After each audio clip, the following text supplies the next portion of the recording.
Hi guys, welcome back to my channel. Today I'm going to show you how I made this miniature bathroom. If you like this video, feel free to comment, like, share and subscribe. And if you don't want to miss my upcoming content, don't forget to hit the notification bell. Big thank you to Skillshare for sponsoring this video. Skillshare is an online learning community that offers thousands of inspiring classes for creative people on topics like illustration, freelancing, design, entrepreneurship and much more. I recently took a Skillshare class called Digital Illustration by Lacey Jordan. It was a lot of fun and I'm hoping to include my creations in my videos soon. For example, I could use it to make miniature artwork, to decorate my dollhouses or make miniature books. Obviously, I do need to practice a lot more. If you're interested to join, follow the link in the description box underneath this video. The first 1,000 of my subscribers will get a free trial of premium membership so you can explore your creativity. As you can see, I'm using foamboard and contact paper to build this bathroom. If you would like to know the measurements for the walls and floor, I included them at the end of this video so you can take screenshots. Here you can see me using scrapbook paper to make the floor. I changed this to black contact paper later on because I needed it for a different project. Just in case you are wondering why the finished product looks a bit different.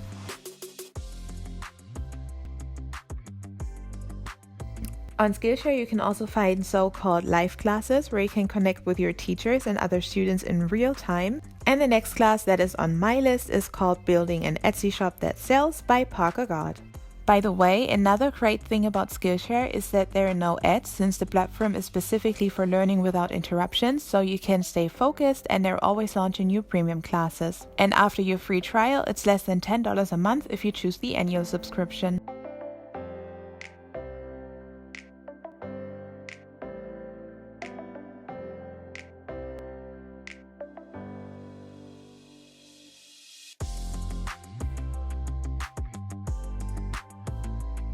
Now I'm making the door for the cabinet above the toilet. I'm using thin recycled cardboard and contact paper and also decided to add a bobby pin to make a door handle because it makes it a lot easier to open and shut.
Now I'm making the toilet. I've decided to make one that you can't open and shut, but if you're interested in a different style, you can check out some of my other videos. I will put the links in the description box, along with a tutorial for another bathroom and bathroom items such as soap and shampoo.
And that's it. I hope you enjoyed this tutorial. If you did, please give it a thumbs up and leave a comment. And if you would like to know how I make these miniature items like toilet paper or shampoo bottles, you can click the link in the description box. Thank you so much for watching. Bye!